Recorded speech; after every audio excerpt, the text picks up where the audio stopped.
Por favor. Buenas tardes, Lick. Hola, ¿cómo estás? Bien, bien. Buenas tardes, Un abrazo licenciado. para todos. Buenas tardes, Iván. Y buenas tardes, Paula, Stephanie, Michelle, Godoy, Dumil. 3 nombres.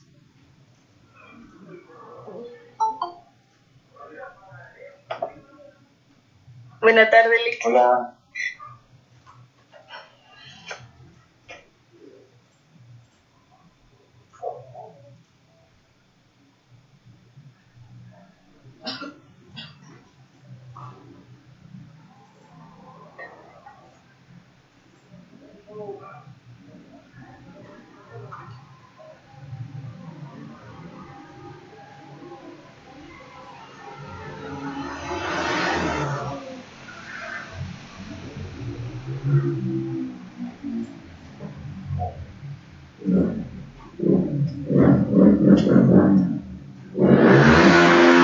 ¿Se recuerda? ¿Alguien que me oriente?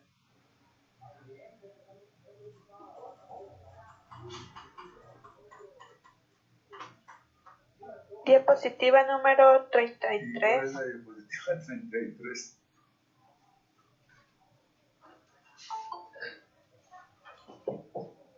¿No se recuerda cuál es el tema?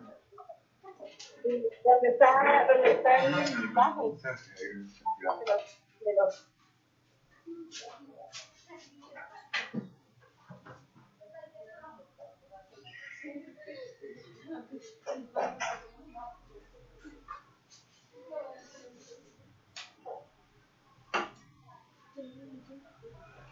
41, sección L, ¿va?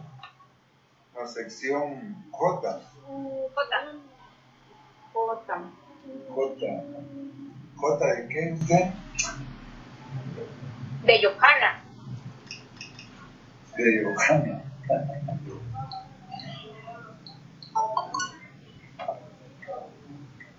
Son J de Yohana entonces. No, es J de Joana.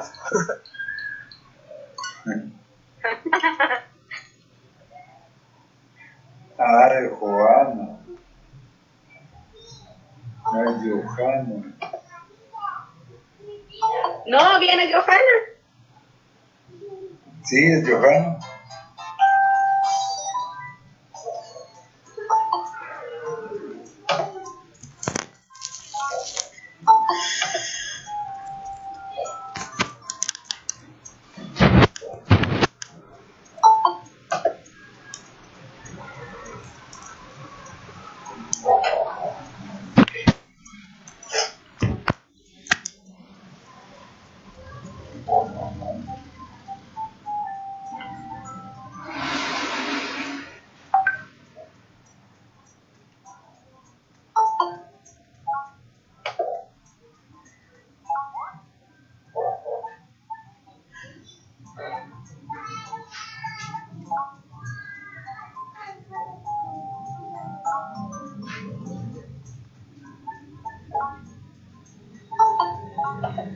Buenas tardes, licenciado. Hola.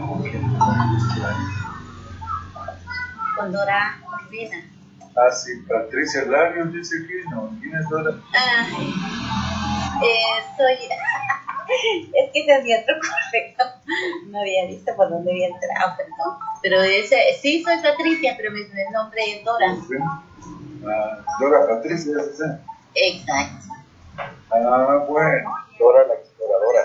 Cabal. Dora. No tanto, no tan exploradora, pero sí Dora. Dora la matadora. Ah, también. ¿Cómo ha estado, licenciado? Bien, bien. Ustedes sí se conocieron así en persona, ¿verdad? Sí, pero sí o no. Fíjese que yo no me recuerdo de algunos compañeros. Yo solo me recuerdo de una compañera que se llama Doris, porque nos sentábamos juntas, pero, o sea, a la par. Ignorados. ¿Cómo?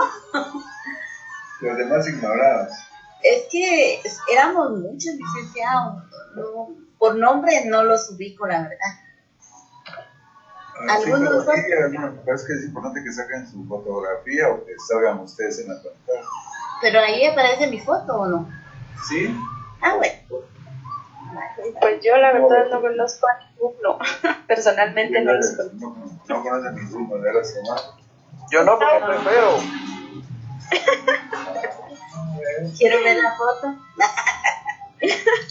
Sí, queremos ver la foto. Por lo menos salga, Fausta, Shilok también.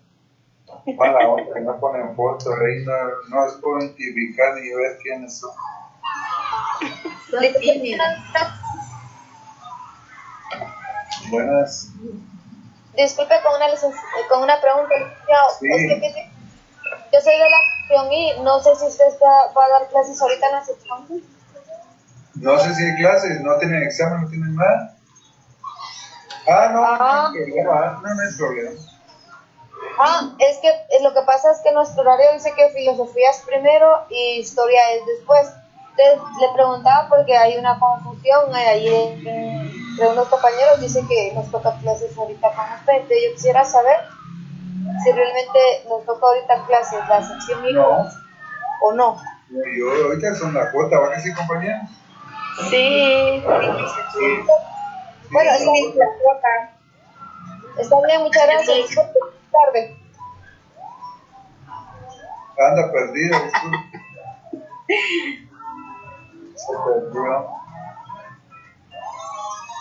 Se perdió. 17:44. Le vamos a dar 2 minutos más a los compañeros que quieran ingresar porque me la ponen difícil. Estar esperando acá. Gladys, Andrea, Obregón, Herrera, ni saluda. Licenciado, pero como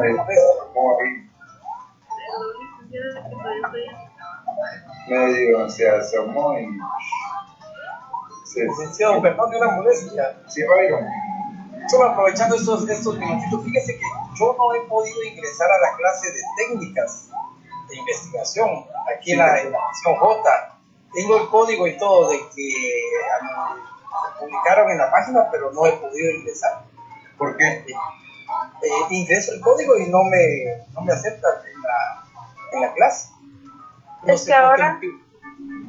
licenciado, perdón, ¿le puedo responder la pregunta Sí. del compañero? Dele. Es que ahora la maestra, la licenciada nos mandó el código directo solo para unirnos. O sea, ella ya no nos acepta. Si no tenés tu correo correcto, no puedes ingresar porque ella ya no está aceptando como los demás licenciados. Pero sí lo tengo correcto. Yo desde que anunciaron de que había que cambiarlo, o sea... Pero ya verificaste en la página de la facultad si sí es ese correo el que estás manejando. Porque la invitación está en el calendario del correo que tenemos en la página de la facultad. Y ahí solo le damos clic y ya entramos. Ajá. Pues yo recibí unos, pero no he podido ingresar. ¿Verdad? No sé por qué, porque mi correo, yo sí lo hice pues como lo pidieron, ¿verdad? El Gmail, ¿verdad? Que pidieron también, ¿verdad? Sí, porque a veces da problema, así como yo también creé el correo específico para la facultad, pero a mí no me llega ese, a mí me llega al anterior que tuve. No sé por qué. Sí, pues sí, y sí, yo actualicé mis datos y todo, ¿verdad? Ahí en la universidad, pero no sé por qué motivo entonces no me aceptan. Byron, disculpa, al principio cuando empezamos la clase la habíamos hecho por medio de Zoom con un código, con un ID y la contraseña que eran métodos, y ahí nos pasamos con ella a Meet con otra contraseña. No sé si es por eso. Disculpa la molestia, ¿será que me la podrían compartir para ver si puedo ingresar con esa nueva contraseña? Yo sí puedo con esa de Meet, no hay que ver, van a poder. Perdone la molestia, licenciado. Yo por estar a los compañeros. Sí, porque la de métodos empezamos con ella en Zoom y la contraseña era métodos. Y ahora lo hacemos por medio de Meet con otro código. Sí, pues sí, y personal, ¿será que podrías compartirme el código que tienen ahora?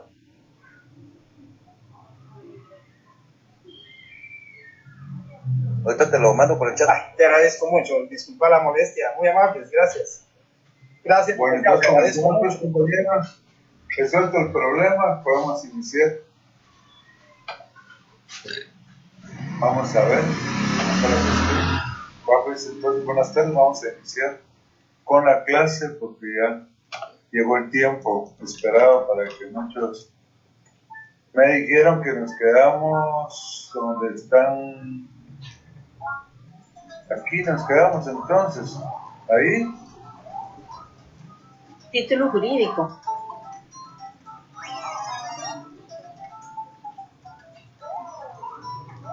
Ahí, ¿sí lo vimos?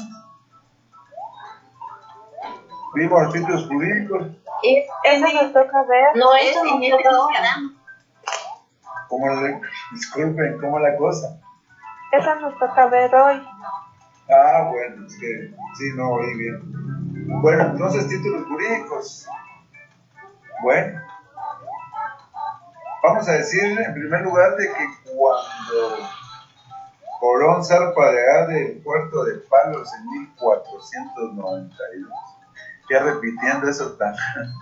Bueno, pero sí es cierto, él salió de ahí, del puerto de Palos, con la idea de buscar una nueva ruta comercial que lo llevara hacia la India a traer especies. En 1492. Los que patrocinaron el viaje, como les dije anteriormente, va a ser la reina Isabel de Castilla y van a ser otros banqueros italianos que van a patrocinar, que tienen dinero suficiente porque el viaje les convenía a ellos buscar conseguir una nueva ruta, ya que por el mar Mediterráneo no se podía ingresar de nuevo. Entonces decidieron buscar una nueva ruta. Y Colón, antes de zarpar, pues lógicamente, me imagino que hicieron un contrato. Y a ese contrato se le llama capitulación. Es un título jurídico, es un título negociable, ¿va? Un título jurídico que sirvió de base a toda expresión de descubrimiento de nueva población, fue la capitulación. ¿Por qué se llama capitulación ese contrato? Porque está hecho por capítulos. Es sencillo nada más. Entonces, capitulación es un contrato que se hace entre un particular y la corona española. Ahí está. Entonces, Colón, cuando zarpó, pues quedó estipulado en ese contrato que él iba a recibir un porcentaje de lo descubierto, de los tesoros y todo, que era un 5%. Dice capitulación, contrato en el que se estipulan los derechos del rey y las mercedes que concedía a los expedicionarios. Cuando hablamos de mercedes, está hablando de regalos o de cuestiones que él les daba a los expedicionarios. Entonces, en ese sentido, podían ser tierras, podían ser metales preciosos, etc. El rey es el único dueño de todo el territorio americano, entonces él es el único que concede esos mercedes. Él da vivienda, se puede dar oro, puede dar plata, puede donar una mina de oro, de diamantes, etc. Entonces vamos a decir de que se firma un contrato y en ese contrato vamos a decir de que se estipula todo. Es un contrato como el día de hoy y a ese contrato le llamamos capitulación. Dice en la capitulación se sentaba el derecho del monarca para ejercer inspección de viaje, a determinar los puertos de abastecimiento y de partida, porque él es la autoridad máxima, pues entonces decide en qué puerto se sale y en qué puertos entran las mercaderías. La autoridad nombraba funcionarios reales que acompañaban la expedición y el porcentaje de ganancias que le correspondería a la corona. Entonces ahí estipulaba todo. Y vamos a decir de que en esos viajes siempre había un grupo de personas que pertenecían a la religión católica, clérigos, sacerdotes, y además de eso funcionarios de la corona española. Por ejemplo, personas que van a contabilidad, por decirles algo, que anotaban secretarios y todo. Entonces era un grupo de personas que eran mandados por la corona española. La gente de la Iglesia Católica tenía como función venir a evangelizar estos territorios. El jefe de la expedición recibía el título de adelantado, como en el caso de don Pedro Alvarado. Él recibió el título de adelantado. Ellos repartían tierras y repartían indios cuando venían acá. Y le repartían tierras a ciertos personajes que venían a caballo. Ya les dijimos que les dan caballeros, que venían a pie, les dan peonías. Repartían tierras y repartían indios. Erigían fortalezas gozar vitaliciamente de los puestos públicos, proveer oficios públicos y recompensas patronales. Eso quiere decir de que para este momento, si yo quiero un puesto público como alcalde o cualquier otra situación, yo compro el puesto. Como corregidor, yo compro el puesto. Entonces, en ese sentido, vamos a decir de que es gozar de esos puestos de por vida prácticamente. Y luego de eso dice, la capitulación es un título negociable, objeto de diversas operaciones jurídicas, ventas, traspasos, permutas, contratos de sociedad. O sea que esa capitulación, ese contrato que yo firmaba, yo lo podía vender si yo quería, ¿no? Podía hacer diferentes operaciones mercantiles con él. Luego de eso, vamos a decir que tenemos a la iglesia. La iglesia católica tuvo amplio poder en toda América, vamos a decir. Vinieron varios grupos religiosos a América. Entre ellos tenemos los dominicos. Ahí miran ustedes un dominico por el traje que lleva, es un dominico. Y la tarea de Dios era venir a evangelizar a los grupos aborígenes que encontraron en estos territorios. Venir a controlar, no solamente eso, se hicieron cargo de la educación, se hicieron cargo de muchas cuestiones. Entonces la Iglesia Católica, vamos a decirte que tuvo mucho poder en América, porque era parte del Estado español, era una parte integrante y fundamental del Estado español, y aparte de eso se encargaba de lo que es transmitir ciertas formas de pensamiento, ¿va? De acuerdo a los intereses de la corona española. O sea, la religión siempre jugó un papel muy importante durante toda la vida del ser humano, ¿va? Y en este caso fue el papel de pacificador, de mantener a las masas tranquilas, etc. Y hacerles ver la importancia de la religión y la moral, base religiosa, etc.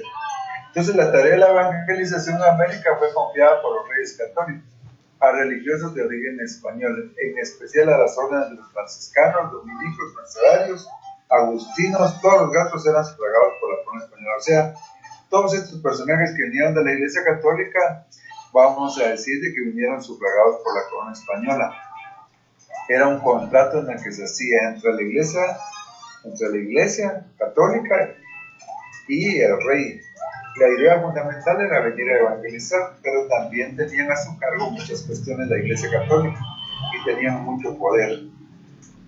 Y ese poder que tenían, vamos a decir, era suficiente para poder mandar en el rey. Entonces ellos se encargaban de evangelizar a los nativos, de controlar la encomienda, que la encomienda dijimos que es cuando un español tiene varios indígenas a su cargo, para ponerlos, para educarlos y evangelizarlos, y a cambio ellos van a trabajar para el encomendero. No solamente van a trabajar, sino van a tener que pagar pago en especie, tributo, y ahí viene el repartimiento. Ellos también se encargaban de la Iglesia Católica se encargaba de aquí los matrimonios. La única forma de poder contraer matrimonio era a través de la Iglesia Católica, no había matrimonio civil para ese momento. La iglesia tiene todo el poder prácticamente ideológico. Entonces, la mayoría de actividades eran dirigidas por la Iglesia Católica. En este caso, la educación, toda la educación hasta la universitaria, la manejaba la Iglesia Católica. Entonces, hoy vemos todavía de que hay muchas instituciones que tienen esas características, que han quedado desde esa época colonial. Por ejemplo, el Liceo Javier, el Liceo Guatemala, son eminentemente católicos, Don Bosco y otros más. Entonces vamos a decir de que la Iglesia Católica se va a encargar de la educación, de los hospitales, de los registros de los matrimonios, de los nacimientos también. Cuando se firmaba un acta de nacimiento en la Iglesia Católica. Antes, hace muchos años, pues la municipalidad no tenía a su cargo todo eso. Para 1830, 40, 60... vamos a decir de que la Iglesia Católica aquí en Guatemala se hacía cargo de los matrimonios, de las defunciones, de los nacimientos, de todas las actividades que estaban relacionadas con la cuestión religiosa. Además de brindar ayuda las cuestiones de los hospitales, etcétera, también porque la Iglesia Católica ha tenido siempre a su cargo ciertos hospitales, y en Guatemala al día de hoy también vemos que hay instituciones como los hospitales que están a cargo de la Iglesia Católica. El cobro de tributo en las fiestas de San Juan y Navidad, su poder llegar a poder cambiar la autoridad y castigarlo. El primer obispo de Guatemala fue Francisco Marroquín. Entonces ahí tenemos a la Iglesia Católica. Vamos a ver si podemos dejar de pasar a los compañeros. Vamos a interrumpir un momento. Que no me gusta estar interrumpiendo, pero ¿hay alguna duda que tengan ustedes, compañeros? Sí, licenciado. A ver, pues plantéela. Por favor, Mi única duda era de qué manera se encargaban. ¿Sí? De qué manera los religiosos tenían el control de la encomienda, porque según yo, españoles encomenderos eran unos y aparte estaban los religiosos, ¿va? Entonces, ¿de qué manera estaban ellos con el control de la encomienda? Ellos controlaban en el sentido de que veían por una parte, miraban el número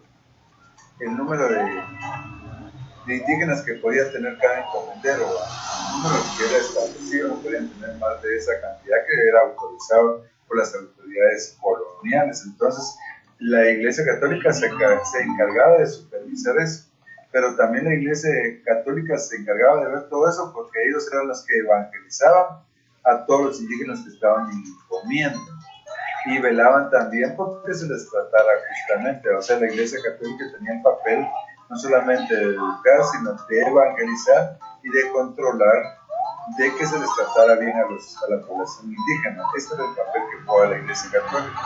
Entonces, a eso se dedicaban durante esta época. Esa es una de las actividades, porque tuvieron amplias actividades. También fueron prestamistas, tuvieron también encomiendas ellos, tuvieron grandes territorios, etc. Entonces, vamos a decir de que la Iglesia Católica para este momento tiene mucho poder y mucho control sobre la población y sobre el Estado español, porque prácticamente pertenece. El Estado español era parte, la Iglesia era parte del Estado español, porque manejaba la educación, los hospitales y todas las instituciones de tipo legal, por ejemplo, las cuestiones de los nacimientos, las actas de nacimiento, etc. Bueno, solo a los compañeros les digo que por favor ingresen a la hora que es, porque no puedo estar ahí en estas, pues, recibiendo a los compañeros después de la hora, porque se me retrasa todo. Entonces les solicito a los compañeros que por favor ingresen antes de las -4, porque no puedo estar parándola.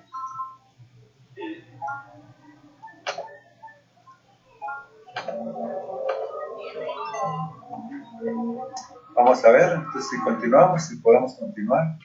¿No hay otra pregunta? ¿No? Bueno, entonces continuamos, compañeros. Vamos a comenzar de nuevo porque entonces hablamos de la Iglesia Católica y del poder que tenía y importante que era para este momento. Aquí tenemos la Iglesia Católica. Hoy sí ya no puedo estar parando ahí con compañeros, ya no. Y luego tenemos de los franciscanos, los dominicos. ¿Y los dominicos había alguna orden que mandara más que otra o todas tenían el mismo poder? Pues fíjense que no, todas tenían amplio poder, a veces entre ellos habían enemistades bajo el poder político y por todo. Entonces en ese sentido vamos a decir de que todos los grupos tenían manejaban y controlaban la educación. Unos manejaban unas instituciones, otras así, y eran prestamistas también, porque en realidad para esta época, ¿quién va a prestar dinero? No hay ninguna institución que preste dinero. La única institución que va a prestar dinero va a ser la Iglesia Católica, porque tienen suficiente dinero que les entra por diferentes formas, Por ejemplo, si yo quería salvarme y no irme al infierno, tenía que pagar una cantidad. Entonces me perdonaban todos mis pecados. Si yo pagaba esa cantidad que la iglesia decía, entonces me perdonaban mis pecados, ¿no? Entonces una forma y entraba cierta cantidad de dinero. Cuando había, por ejemplo, una persona que estaba por fallecer, etcétera, entonces los santos óleos también cobran por las actas de nacimiento, cobran por todo. Entonces la iglesia tiene mucho poder, a pesar también de que recibe el diezmo, que es una obligación de la población pagar el diezmo, así como sucede hoy con las iglesias evangélicas, que muchos se ven obligados a pagar eso. Es parte, pues, aunque digan que no, pero sí es parte. Entonces aquí tenemos el Tratado de Tordesillas.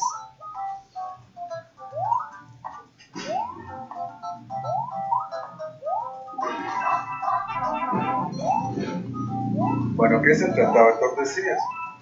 Desde el principio los monarcas españoles solicitaron para descubrimientos en las Indias occidentales bulas del Papa similares a los que la corona portuguesa lograba en la zona de discusiones presentes en África Occidental. Bueno,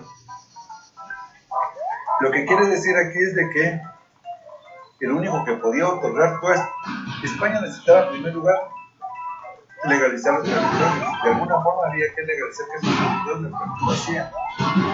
Porque había muchas potencias mundiales que querían también repartirse el pastel de lo que era para este momento las Indias occidentales.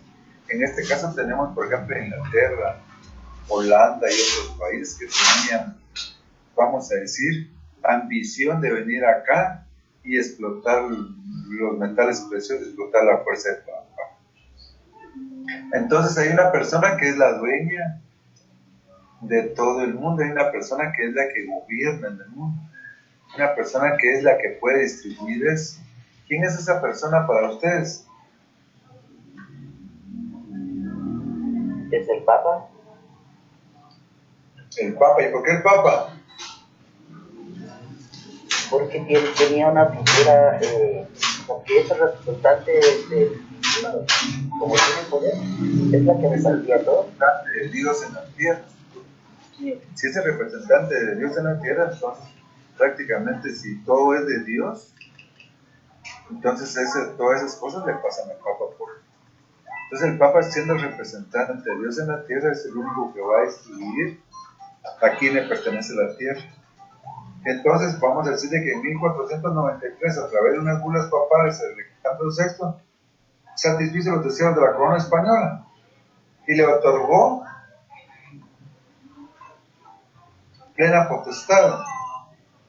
Dice, otorgó a los reyes católicos sobre las islas y países adquiridos por ellos en el océano omnímoda potestad, autoridad y jurisdicción y soberanía. Eso quiere decir de que está otorgando esas tierras para que ellos puedan decidir qué hacer sin que haya intervención de otro país. Entonces el Papa Alejandro VI, vamos a decir, es que a través de 5 bulas papales les otorga los territorios. Con los documentos los españoles adquirieron soberanía, es decir, que ellos, tomando posesión, nadie más les podía decir qué hacer en esos territorios. El poder soberano radica en que una persona puede mandar y no, si quiere permite que alguien intervenga o si no, no. Ese poder soberano le da el derecho para poder designar qué tipo de autoridades, cómo quiere, qué tipo de gobierno, etc. Dice entonces, con los documentos españoles adquirieron soberanía legal a los marinos extranjeros de la zona. De esa manera había llegado a un tratado sobre el repartimiento de los territorios. A ese tratado se le llamó Hispano de Tordesillas. Y se le llamó a Tordesillas porque se firmó en un lugar que se llama Tordesillas. Pero en este documento vamos a decirte que le están dando plena potestad a España para que sea la dueña de estos territorios. La concesión papal y el tratado entre potencias ocupantes y Portugal constituyen los primitivos títulos griegos de asentamientos coloniales. Me interesa, fíjense que para este momento me interesa qué opina la población que está radicada en América, la población indígena o aborígena. Ahí donde les preguntaron y los turistas españoles se opusieron, que eran gente de la Iglesia Católica como Fray Bartolomé de las Casas, como Juan Victoria y como otros. Ellos se opusieron enérgicamente a toda esta situación y dijeron de que ellos que el Estado español no tenía el derecho a quitarles las tierras a la población indígena y tomarlas por la fuerza. Entonces dijo el Estado español que ellos tomaban esa tierra porque la evangelización que iban a realizar aquí en estos territorios de las Indias Occidentales iban a generar gastos. Y por lo tanto, dice aquí, era lícito que el rey de España se apoderara de los países para poder cancelar todos esos gastos que iban a incurrir para poder gobernar. Y aquí tenemos el mapa del Tratado de Tordesillas. Lo ven ustedes que con verde en oscuro lo que le pertenecía a España. O sea, España ocupó los territorios de toda la parte de la América del Norte, partiendo de lo que es Texas, le pertenecía a México, Texas, California, todo eso le pertenecía, era territorio eminentemente mexicano. Luego Estados Unidos, a través de una guerra, le quita esos espacios territoriales, se apodera de ellos por la fuerza. Y de allá toda Centroamérica, ya casi toda América del Sur, menos lo que es Brasil el día de hoy, que hablan portugués. Donde está color más clarito es porque son territorios que pertenecen a Portugal. Entonces ahí vemos el mapa original del Tratado de Tordesillas. Este mapa, vamos a decirle que fue hecho durante la época colonial en 1400 y 1600.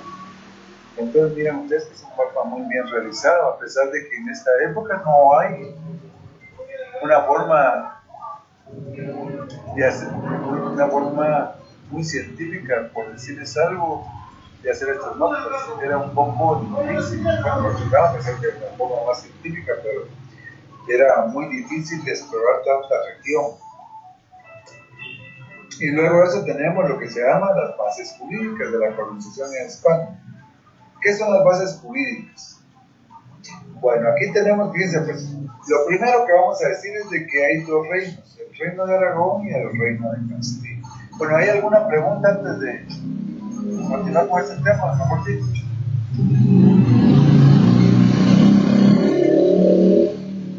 Buenas noches. Buenas noches. Disculpe la pregunta, pero en sí el Tratado de Tordesillas entonces se refiere a el repartimiento de las tierras. Sí, los territorios americanos se los repartieron a los españoles, pues el Papa se los otorgó a los españoles. Les digo, estos territorios les pertenecen a ustedes y no pueden venir los ingleses a intervenir acá, no pueden venir los holandeses ni los franceses. Ese territorio les pertenece a ustedes, el Papa se los otorgó porque la Papa era una autoridad en el mundo y por lo tanto era el que autorizaba todas las cuestiones, el tipo legal. Gracias. Bueno, entonces aquí tenemos, aquí dice, en la parte derecha tienen una fotografía o un dibujo que dice recopilación de leyes de los reinos de las Indias, porque para este momento América no existe, solo existen las Indias Occidentales, mandadas a imprimir y a publicar por la Majestad Católica del Rey Don Carlos II, nuestro Señor. Va dividida en 4 tomos, con índice general y al principio de cada tomo el índice especial de los títulos que contiene el tomo primero. Aquí tenemos el tomo primero, esa recopilación de leyes. Bueno, ¿qué fue lo que pasó? Se unen en matrimonio el rey Fernando de Aragón con Isabel de Castilla y ellos forman lo que actualmente hoy se llama España. Entonces ya está formada España, pero los que van a venir y los que van a hacer las exploraciones, vamos a decir de que son los del reino de Castilla. Por eso los indígenas cuando miraban a los españoles decían, ahí vienen los castellanos, porque la gente que va a venir para acá va a ser gente de Castilla, no de otra región. Y en este primer momento, cuando se da lo que es,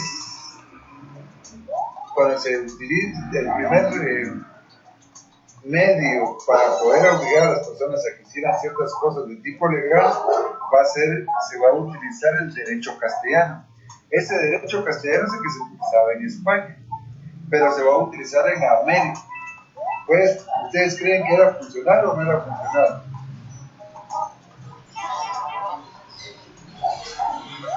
A ver, el que los que se están durmiendo ahí, ¿qué opinan?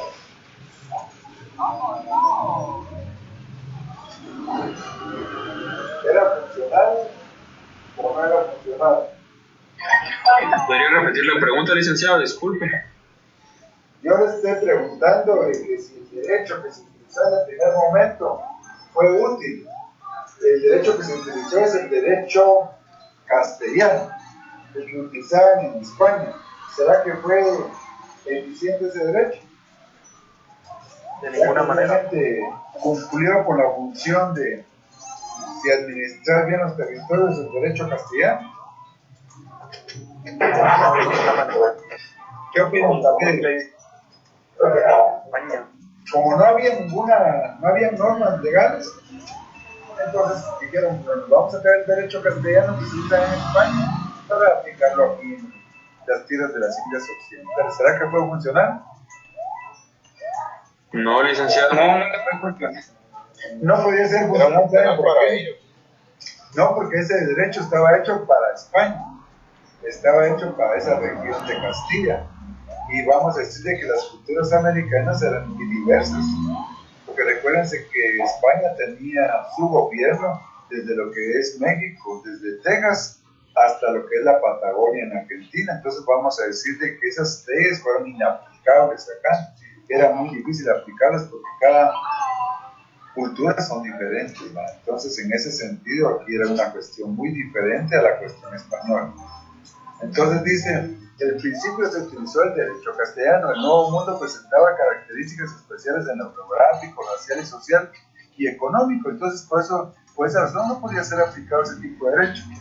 Se decretó por parte de España respetar la vigencia de las primitivas costumbres jurídicas indígenas, en tanto no entraban en contradicción con los intereses de España. O sea, en ese mismo derecho castellano se dijo, bueno, por favor respeten a los indígenas. Media vez respeten al Estado español. Por la vida social y económica, las leyes establecidas en el derecho castellano se hicieron inaplicables. Sí. Entonces vino la corona española y hizo un derecho que se llama derecho indiano. Ahí tal vez le faltaba la mayúscula indiano, pero ahí el derecho indiano. ¿En qué consistió el derecho indiano? Bueno, el derecho indiano tiene varias características. En primer lugar, recuérdense que los españoles venían a evangelizar. Entonces el derecho indiano está como la universidad la maneja la Iglesia Católica. Entonces el derecho indiano está hecho de normas de tipo moral y todo relacionadas con la Iglesia Católica. Es eminentemente evangelizador, porque recuérdense que ellos venían acá a evangelizar. Entonces es un derecho esencialmente evangelizador. El Papa les había entregado estas tierras a los reyes católicos con la condición de que debían evangelizar estos territorios. Bueno, lo primero. Es asistemático también, porque tiene falta de sistematización, es decir, carece de unidad.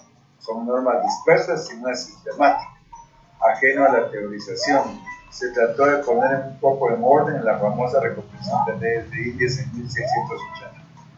Entonces vamos a decir que no tiene esa sistemática, no tiene un sistema coherente, lógico, etc. Porque hacen una ley y no tiene un seguimiento. Bueno, entonces en ese sentido vamos a decir de que este derecho también es casuístico.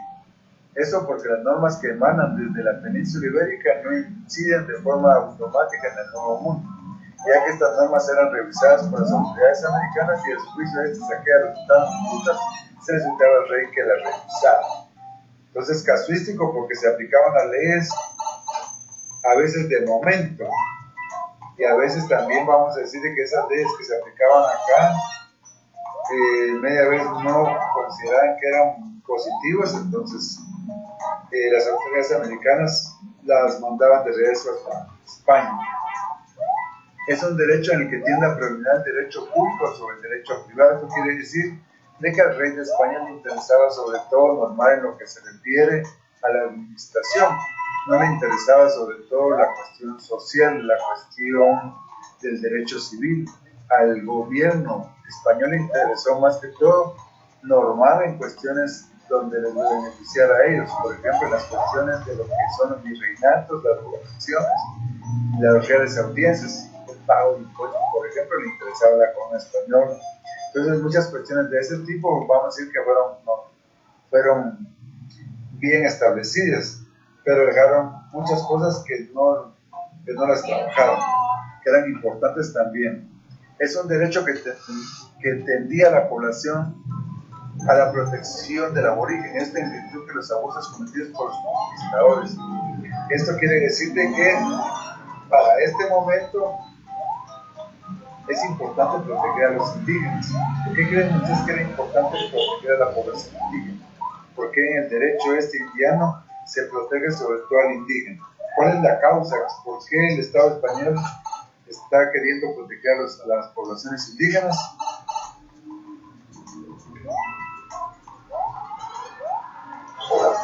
Por los abusos cometidos. Porque había muchos abusos cometidos, pero ¿por qué más? Porque es importante Para que no proteger a la los población esclavizaran. indígena. ¿Ah? Para que no los esclavizaran. Para reinar.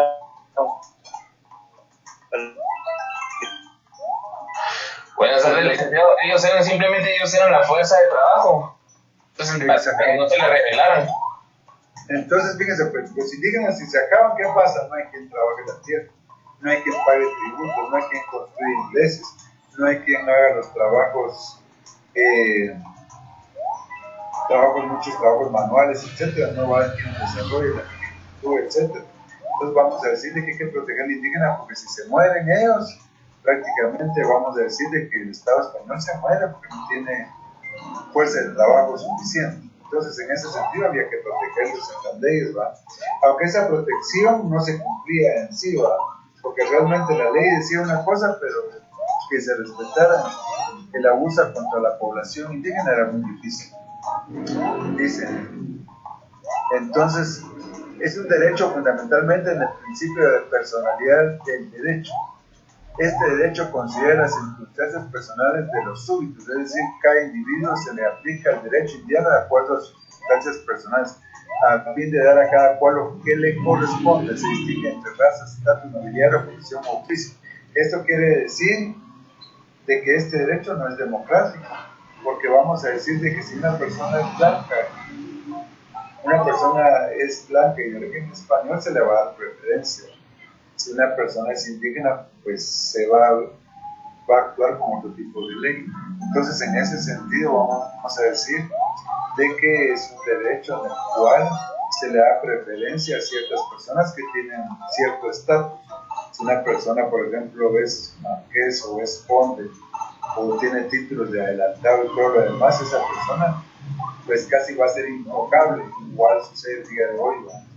Vemos que muchos políticos y todo, que se han robado grandes cantidades de dinero, muchos que han hecho cosas indebidas, Dios protege la ley en lugar de encarcelarlos, etcétera, y que se han robado grandes cantidades. Pues aquí pasa lo mismo.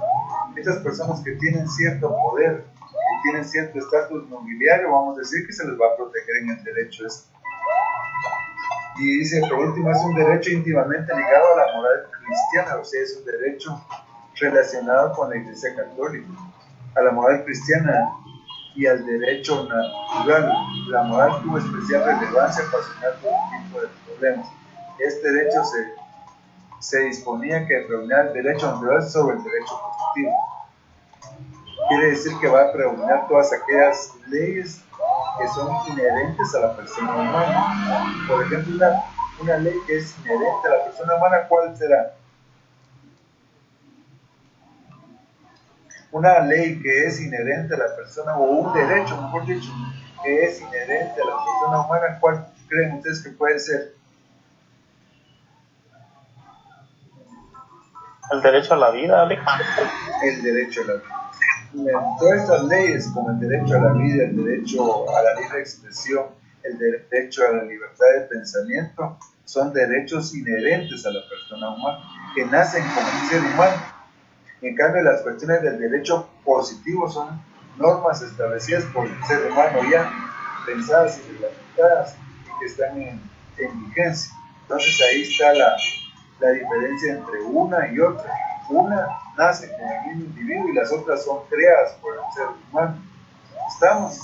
Entonces vamos a decir de que se va a privilegiar sobre todo el derecho natural, porque la Iglesia Católica va a darle más potestad a este derecho que es esencial. Por ejemplo, el derecho a la vida, el derecho a la salud sería otra de las cuestiones.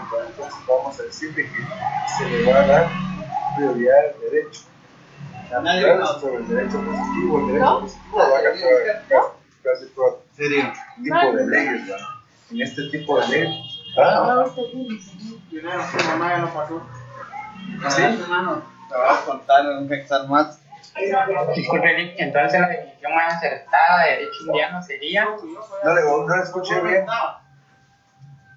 ¿Qué son esas? ¿Cuál sería la definición más acertada de derecho indiano? Son todas las normas jurídicas. Aquí dice, aquí al final lo va a leer usted. Ahorita lo vamos a leer. El indígena quedó a merced de los encomenderos y las autoridades españolas. Dice, a la ley se acata, pero no se cumple. ¿Eso qué quiere decir? Para ustedes, la ley se acata, pero no se cumple. ¿Qué le están queriendo decir a ustedes acá con esta frase? ¿Y esa mascarilla roja quién es? ¿Sí? Que se entiende y se comprende, pero no se lleva a cabo su realización. Exactamente. O sea, la ley está ahí escrita. La ley puede estar escrita, pero realmente a mí que me importa que esté escrita, yo hago lo que quiero. Y así sucede el día de hoy también, ¿no? Mucha gente no cumple las leyes. Están escritas, ahí la ley puede estar muy linda, la constitución puede ser muy bella, pero mucha gente no tiene responsabilidad sobre la ley, evade esas leyes. Hay corrupción, hay un montón de cuestiones negativas que realmente no se respeta la ley. Entonces, ¿de qué sirve de que hay una bonita constitución, de que hayan leyes si no se respetan por parte de las autoridades y por parte de mucha gente particular también? Entonces el derecho, ¿me pueden leer lo que dice al final, por favor? El derecho indiano está integrado por aquellas normas jurídicas, reales, cédulas, provisiones, instrucciones, etc. que fueron aplicadas en los territorios de las Indias Occidentales. Ahí está la respuesta para el compañero que es derecho indiano. Entonces vamos a decirle que son todas aquellas normas de tipo jurídico, reales, cédulas, etcétera, que van a estar aplicadas en los territorios americanos, ¿va? De las Indias Occidentales, mejor dicho. Eso es el derecho indiano, son todas esas normas que se aplicaron durante toda la época colonial en los territorios de las Indias Occidentales. ¿Está claro? ¿Preguntas?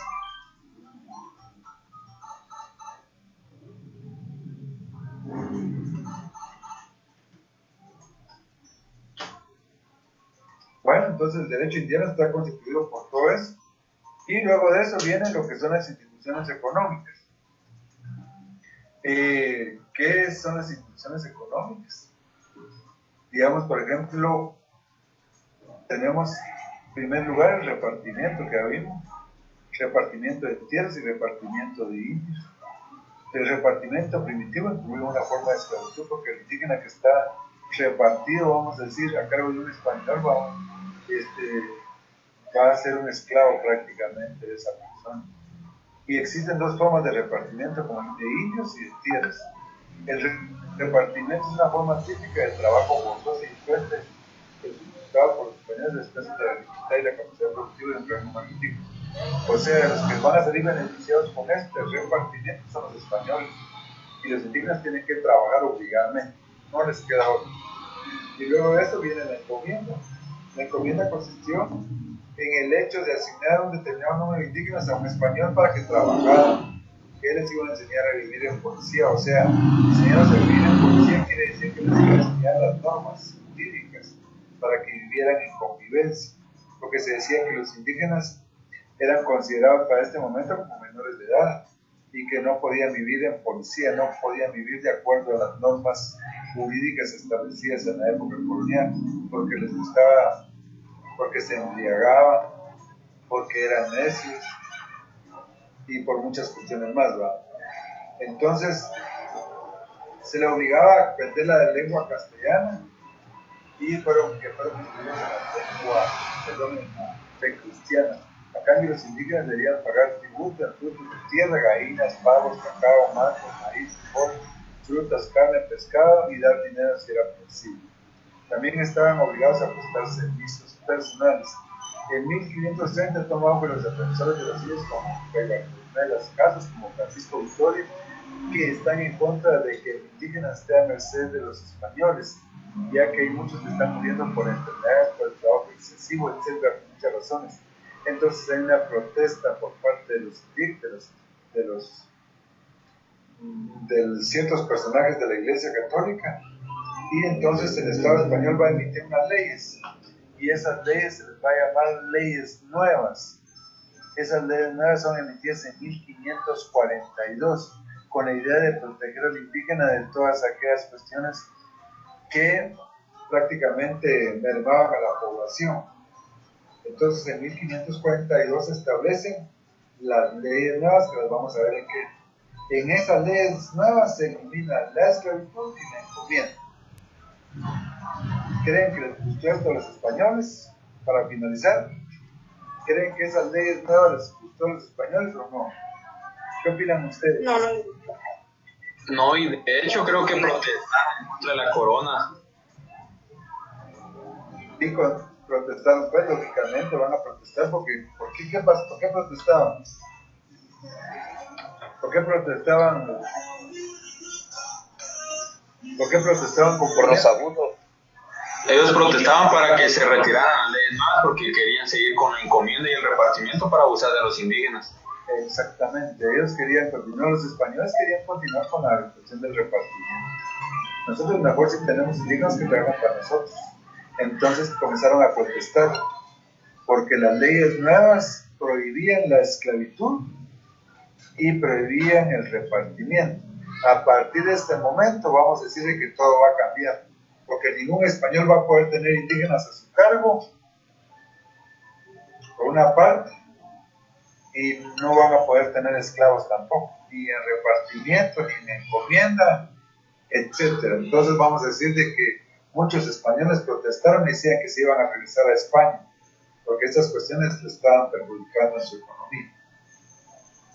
Ahí nos quedamos entonces. ¿Alguna duda?